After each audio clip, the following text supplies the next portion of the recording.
Being the world's most populous country, China is also one of the top generators of garbage. It's difficult to calculate, but experts estimate everyday items discarded in China might exceed 400 billion tons annually. That's about 0.8 kilograms per person per day, including women and children and babies and elderly.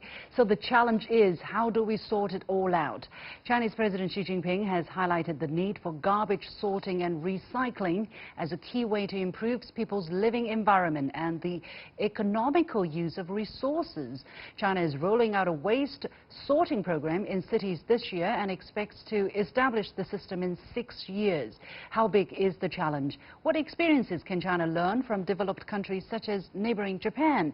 I'm pleased to be joined from Hong Kong by Professor Chi Ye of Tsinghua University, from Kyoto, Japan by Takesato Watanabe, Professor Emeritus from Doshisha University, and in our studio, Einar Tangen, a current affairs commentator. Gentlemen, welcome to The Point. Now, let me again give you some statistics here. According to official statistics of the Chinese Ministry of Ecology and Environment, in 2017, more than 200 million tons of everyday solid waste was produced in 200 cities across China. That's up from 190 million tons by 214 cities in 2016. The trend, of course, is increasing amount of daily waste. Beijing, with a population of over 21 million, produced 9 million tons of garbage alone in 2017, the highest in China. So, Professor Chi, let me go to you first.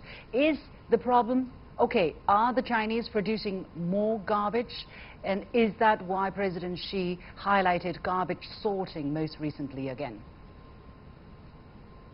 Well, China certainly has been producing lots of garbage, but per capita wise, actually, China has not been producing that much. Roughly about 100 kilograms per year for the urban residents. But China is a very big country. We have nearly 1.4 billion people, and put that together, now more than half of the people are now living in the cities, which produce more garbage than in the rural areas. So this is a really big problem. Then for the city of Beijing, you just mentioned, and every day there are somewhere between 25 to 30,000 tons of garbage produced from that city alone. So when we're considering a city more than 20 million people, then that's created a big problem. Yeah, well, and increasingly our lifestyle, for instance, this very active commerce that's going on the e-platforms, which means a lot of packagings being delivered, being thrown away. So, Einar, according to your observation, where is China in terms of everyday garbage sorting? Are the Chinese sorting enough, and if not, why? Well, the statistics show that about 32% of the people are actually doing the garbage sorting, and that's too little. China has two issues involved in this, and it's not just the environment. China is also very low in terms of resources per person. So in this particular instance, recycling is going to be increasingly important as China seeks to be independent, especially given the very challenging international situation. So in terms of how China can do this, yes, there has to be more sorting.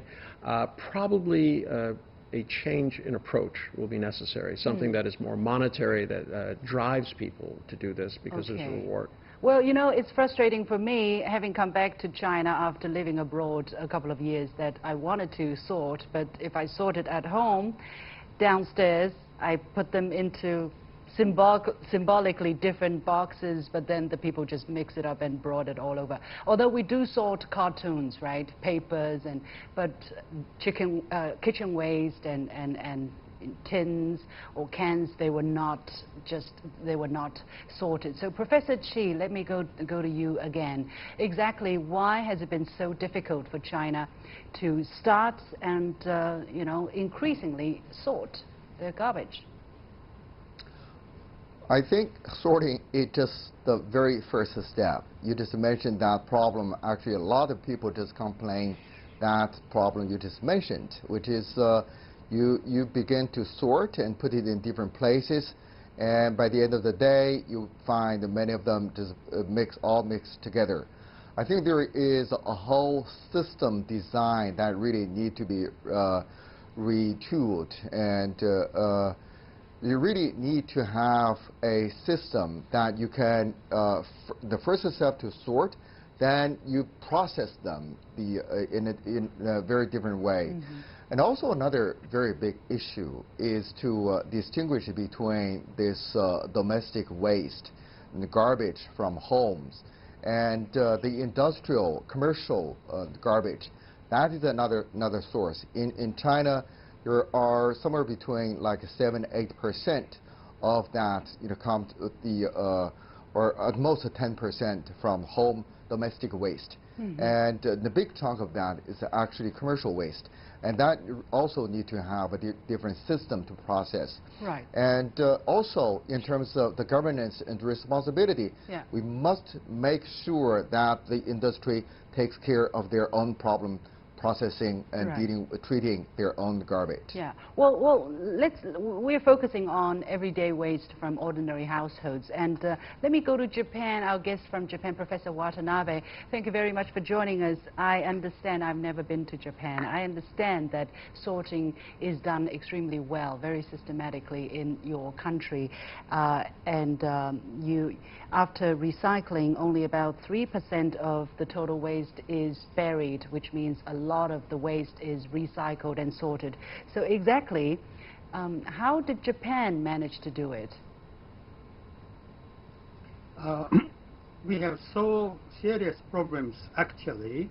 30 years ago, you see, more than 3,000 people were polluted by the industrial waste represented by mercury, and also so many, you see, things were thrown away into the mountains or agricultural areas. So government, and together with the citizen movement, I mean non-governmental organizations, started to educate the children from at the age of 5, 6, or 7 years old. Now they came to be the society's leaders in various ways. They are housewives or the industrial workers are like that. They know how important the cleanness of the society and the environmental cleanness is important. So NGO made efforts. Economic circles or industrial circles, to my regret, you see, they polluted the society very much. But now, you see, they must observe the hopes and wishes of the people not to do that like that again and again. Yeah. So how long did the process take? I mean, from that you started to want to sort your garbage and started to do it until you managed to have a system in there. And if you're going to share with the Chinese one expertise or one advice, what would it be? To educate your children and housewives to start with? Yes. It was, you see, about 30 or 35 years ago that kind of education started in Japan. And at that time, frankly speaking, you see, so many dirty things, industrial waste, were sent to Philippines, also to some parts of the China, even, you see. So this is wrong. So people, intellectuals, and also housewives and teachers, they came to understand how important it is to have the clean society. All right. And they enforced the economic circles and government. Okay. So it takes about 30, 40 years. Thank you. All right. So, Einar, where are we now? How many more years do we have to wait until we can sort our garbage and significantly reduce the amount of waste that we leave behind? Well, I do think that environmental factors in education are extremely important, especially for the long term. But in China's case, because this is a very critical issue, you know, you were talking a few years ago, China was using 3 billion plastic bags a year. Oh, they're trying to ban. And then they banned it, and things changed. Yeah. But that's an example of how China can change things. And also, the government could just simply put, you know, when you get a bag. Right now, you pay more for it. But in addition to that, that's when you pay for it. But if you could get a rebate back on it, it would give people the impetus to say, yes, I'm going to go through and sort through plastic bags, bring them back, and they can be properly recycled. And that may not be the individuals who own them. They might give up that economic part, but somebody will do it because there's an economic reward. Well, Professor Watanabe talked about the role of NGOs, and I think it's remarkable that in China the number of environmental NGOs have also increased significantly. I mean, for instance, the number that I have seen is that according to the first environmental NGO was registered in China in 1994, and till 2008 there are now 3,500 NGOs on environmental protection in China with more than 300,000 participants. So, Professor Chi, how significant is their role in the whole picture and in the future, in the near future as well? I think the environmental NGOs has been very important for advocacy, for policy and actions, and also for environmental education. They have played a very important role. But I think the NGOs cannot really replace the government regulation. Professor Watanabe talked about Japan. I think one thing that we can learn from Japan is they actually forced the industry and commerce merchants to deal with their own waste. I think another part that we can learn from Japan is, we tend to build huge facilities for processing. Right. And in Japan, they have a much smaller facilities.